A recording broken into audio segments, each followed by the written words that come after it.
একটি শান্ত গ্রামে থাকত এক চতুর শিয়াল। শিয়াল সব সময় ক্ষুধার্ত থাকত আর সুযোগ পেলেই গ্রামের পশু পাখিদের খাওয়ার চেষ্টা করত।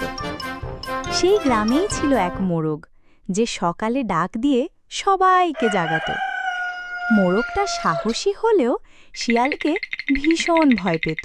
আজ কোনোভাবে ওই মোটা মোরগটাকে ধরতেই হবে। সেই শিয়ালটি গাছের নিচে বসে চতুর চালাকি সাজালো। মোরগ ভাই, আজ তোমার জন্য এক দারুণ খবর। কি খবর শিয়াল ভাই? একটু শুনি, তুমি আমার জন্য কি দারুণ খবর নিয়ে এসেছো?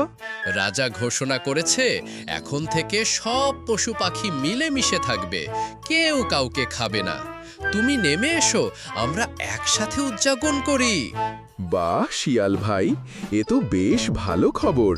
আমিও অপেক্ষা করছিলাম। আসলে দেখো, কুকুরগুলোও আসছে এই খবর শোনার জন্য। কুকুর আসছে, তাহলে আমি চলি, পরে দেখা হবে। শিয়াল পালাতে পালাতে অদৃশ্য হলো। শিয়াল ভাই, আমাকে বোকা বানাতে এসেছিলে, তুমি নিজেই তো বোকা হয়ে গেলে। ঘটনা দেখে গ্রামের অন্য পশুরা শিয়ালকে নিয়ে মজা করতে শুরু করলো।